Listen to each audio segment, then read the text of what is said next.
love global warming, dude. I already put it over my sack. You're chopped, you're subhuman, you're sub 5. Staring at some old dude's meat. 14 or 15, I was like, well, you know what type of people are in there. Good freaking morning. The YouTube arc has begun. We've got coffee brewing. We're about to make a morning potion.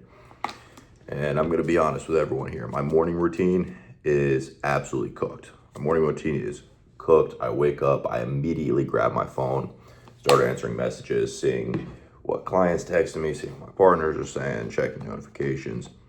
It's definitely the worst, highest cortisol way to start the day. However, it's just the position I'm in right now.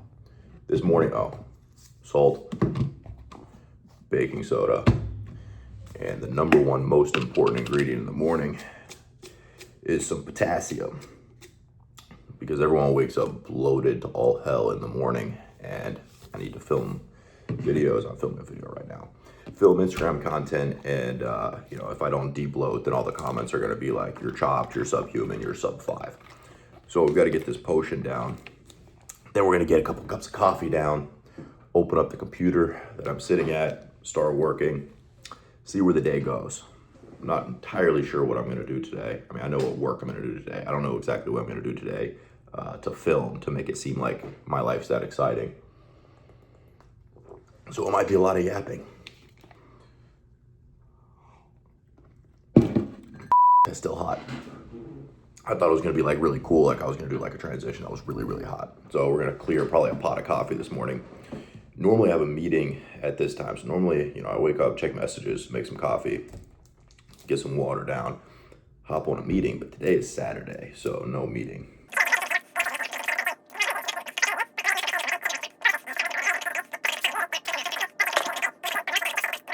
That's the goal for 2026. Because I want to start doing even more content. I'm doing like 5 videos a day on Instagram right now. Obviously, I have my coaching program, so a couple of the days my week, I'm actually like physically coaching people. And what I want to do is get the Instagram volume up, start posting a couple YouTube videos a week. Obviously, get more people into the coaching program. Make more resources for everybody. I have a free Discord, make more resources, videos, guides, protocols for them.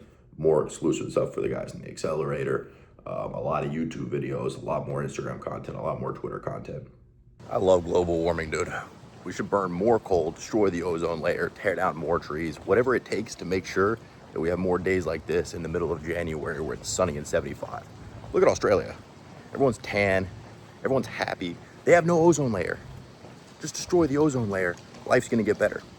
While I'm getting rare winter sun exposure, I'm thinking about what exactly I want this YouTube to be. Obviously, this is kind of like a sort of day in the life, sort of just like yapping about shit video. But I want to do some more of that, more vlog style content. I've got my editor coming from Poland to live with me soon, so he'll be able to film a lot of stuff. We'll be doing more stuff. We'll be around. We'll be able to do like cool vlog style content. But I also want to do a lot more long form that's just related to what I do on Instagram, right? So instead of a 30-second video, talking about metabolism or talking about metabolic cutting, it's a lot more valuable, and you'll be able to understand more if I do 12 minutes of talking about it, going more in depth about how it works, what it is, more theory stuff. I've got a list right now of topics that I want to record that are top of mind, but one of the main goal for 2026 is building a giant content empire. So that means obviously more on Instagram, obviously I already post on Twitter, more YouTube videos, just building such a massive content bank that if you want to know anything, you can just go watch any of my videos and you'll figure out exactly what you want. And then of course, more content in my free Discord group, exclusive stuff for them. Obviously the accelerator guys will get all the super high level stuff, all the personalized stuff. But YouTube is the next frontier. So if you're still watching this video, then that's 6. I'm really just yapping, but the next videos are going to be a lot more information based. This one's going to be more of just like a, taking you along with me. So we'll see what I do next. Slop time. All right, this is the first meal of the day. I should probably show you guys what I'm actually eating. Through the rest of the day, all I've really had is coffee, honey, and some coconut oil. This is my first like actual meal that has nutrients in it. So what we've got here is potatoes, ground beef, some egg, some Greek yogurt, a little bit of liver, and a couple oysters, all mixed in together. I don't really care how things taste, although actually I think this tastes pretty good. I don't care how things taste. I'm eating this for the nutrient value.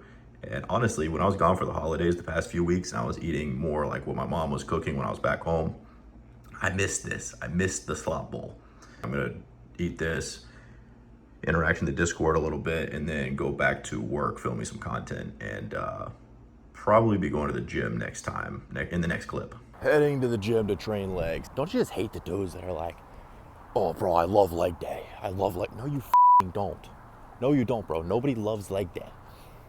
I mean, I guess at one point I did. When I was trying to get my squat up, I really enjoyed it. But then after I could squat 315 for reps, it was like, fucking hell. The gulf between 315 and 405 is so big, and I'd probably have to put on some weight to do it, and it kind of demotivated me. But there's a lot of hormonal benefits to training legs, so we do it anyway. I know that I'm not under any illusion that anybody cares about how big my legs are or anything. I don't even care how big my legs are, to be completely honest. But there are a lot of hormonal benefits to doing some heavy squats, doing some heavy deadlifts. So we get it in once or twice a week. I'm not gonna film the workout because I don't have a tripod with me. I don't have anybody else with me. And realistically, I don't think any of you guys really wanna see a workout edit. If you do, then I can start making those. But for now, I'm gonna hit this lift and then hit a sauna, maybe some cardio, and report back after. Public gyms are genuinely a humiliation ritual. You walk in the locker room, all of a sudden you're staring at some old dude's meat. You go to lift, some teenager who's never touched a weight in his life is sitting on the bench press not doing anything. Then you go back into the locker room, the whole place smells like weed. You go into the sauna, you know what type of people are in there. But just had a legendary sauna session. I can feel my skin covered in heavy metals, so I'm gonna go shower it off. I did not take a binder today, but generally I always recommend taking a binder before sauna. Activated charcoal, seems like citrus pectin is actually gonna be the best binder out. The problem is if you actually wanna use it, it's really expensive. So activated charcoal does a good job. And yeah, sick lift. I'll probably get on here and yap about something here in a minute. Incubation time. You guys already know the drill. You already know what the chicken lamb's for. You know why I'm doing it. I'm doing my hairline now. I already put it over my sack. But I figured since this is my first longer form video, I could come on here and maybe give a little bit of a better explanation of my background in health and fitness.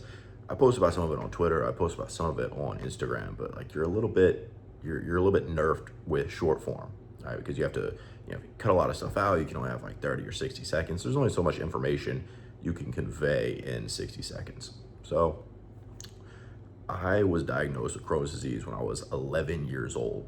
So I went to go get blood work, normal blood work, right? I was supposed to go play sports. You need to get a physical for playing sports. So I went, get the physical, get the blood work. Doctor called my mom 2 hours later. You need to get your son to the hospital right now. His hemoglobin is 4. So what that basically means is I had no blood, like I was about to die. So they rushed me to the hospital. They start transfusing me, giving me IV fluids, giving me IV blood. And took several days of running a bunch of tests. They were testing all sorts of stuff, colonoscopies, getting MRIs, getting, who even knows, had me drinking dye and getting contrast scans. I couldn't figure out what it was. Finally, a few days later, the doctor comes in. We know what it is. It's Crohn's disease.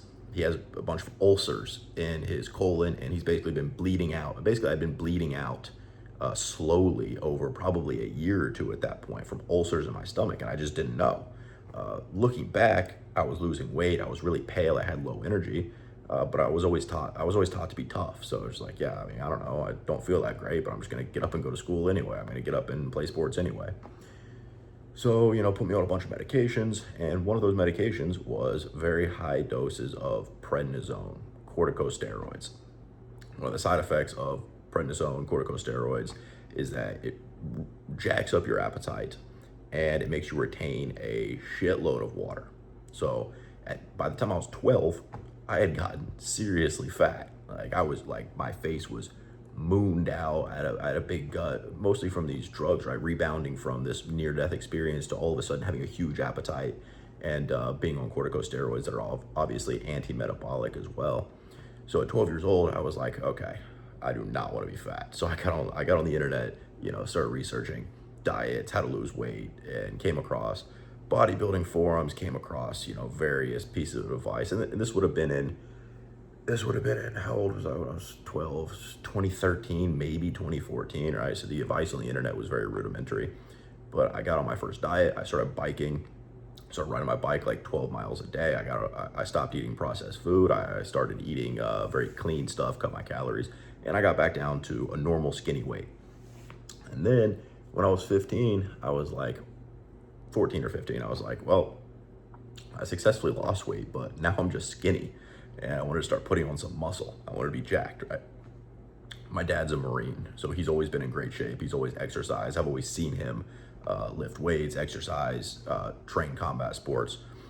So it wasn't necessarily out of the blue. I was like, it was normal for me to see men who were exercising. So I was like, all right, time to start lifting weights, time to start putting on some muscle mass.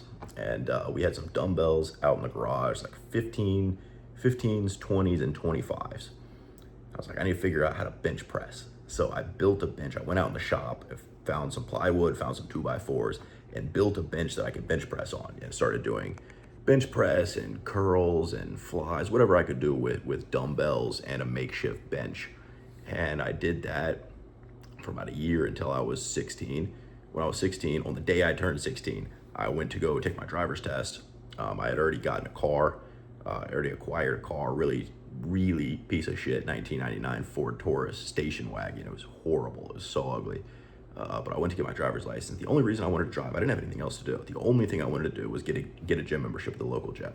So that day I get home from my driver's test, I have my license in hand. I'm like, Dad, can I take my car and go to the gym? He's like, yeah, of course. So I went, got a gym membership, and that was the beginning of my serious training arc. So I started off, the advice back in those days was, do 5x5 squats, deadlifts, bench, drink a gallon of milk a day, heavy bulk. So I did that. I started drinking a gallon of milk a day. I started doing 5x5 squats, deadlifts, 5x5 bench, and, ended up getting my first gains. But of course, a year later, I was strong. I got my squat up to 2 plates. I got my bench up to maybe like 185. I was a really skinny kid, so that was actually really big progress for me at the time. And but I ended up being, getting a little bit chubby again from gallon of milk a day. I was making all the, shakes with peanut butter and bananas, all the classic teenager bulking stuff.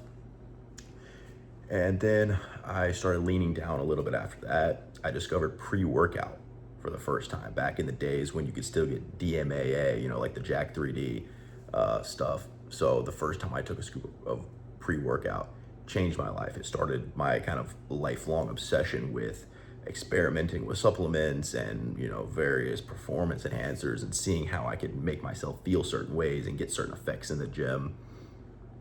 And I continued lifting. By the time I was 18 or 19, I had a decent physique. I was still small. I was probably like 160 pounds, but I was lean. I was had some muscle tone. I could take pictures shirtless in the mirror and look really good, especially to girls who were my age at the time. Then I was 19, 20, 21. I was still working out, but I wasn't progressing as much because I got obsessed with girls and partying and things along those lines. So I was spending most of my time with girlfriends, going on dates and going to parties and drinking, things of those nature. So I didn't really make a whole lot of progress in that time. Then locked back in when I was like 21 or 22, and I ended up achieving a really good shredded physique. Right? I wasn't big. I didn't have a ton of mass. I might throw a picture up, but I was super shredded. It was the best physique I'd ever had at the time. I was super tan. But I did it, the Greg Doucette, starve yourself, eat a bunch of super low calorie stuff. And by the time I got down to being really lean, I looked sick, but I had no energy. I was relying on stimulants just to go to work, just to do anything. And, of course, what happens after that when I started eating like a normal person again? I blew back up. So I was like, okay, well, now I'm going on a bulk. So that bulk ended up lasting like 3 years, and it was because I had looking back, it was because I had destroyed my metabolism and then tried to go on a bulk immediately and just got fat, out of shape. And that's where I ended up in that for like 3 years. That's where you guys see those pictures that I'll post of like before and afters. That was during that period. I wasn't taking lifting as seriously either. I never stopped training, But I had a couple arcs where like for like a year I didn't lift weights and I was just heavy boxing. I was boxing with pros. I was in some pro fight camps and doing a lot of cardio. But I never stopped training, but I was traveling the world. I was partying a lot. Then, you know, year and a half, how long has it been? Year and a half ago, basically, I really, that was around the time that I cured my Crohn's disease. That was the first thing before I was worried about my physique. I locked in, cured my Crohn's disease, stopped taking medication. And then I started wanting to go deeper on certain aspects of biology and health and getting my physique back in order. And I had stumbled across Ray Peat stuff a while ago because I've been in the alternative health world for so long, right? Really like over 10 years at this point. So I'd seen some of it around, but I hadn't looked into it that deeply. I ended up looking, going really deep into the bioenergetic stuff. And since I already had a background in biology, in that I'd been, looking into these things and studying supplements and biological processes and performance enhancers and all these things for many, many years, I had a basic understanding of biology. So then when I was looking at the peat stuff, when I was looking at bioenergetics, it just all made complete, perfect sense to me. So then I developed, some protocols. You guys know, I sugar dieted. Sugar dieted to go from chubby and inflamed to, kind of getting my metabolism back and getting lean. All the things you guys see me talk about on short form platforms. And yeah, obviously a lot more happened in my life in the past 10 years, but those are kind of the high points as it has to do with health and fitness. And yeah, this will probably be the most substantive part of the vlog. I'll probably show you guys after this. I'm still gonna work for a few more hours after I get out from under this chicken lamp. So then I'll probably show you guys what I'm eating before bed, etc. And then we'll edit this thing up and post it.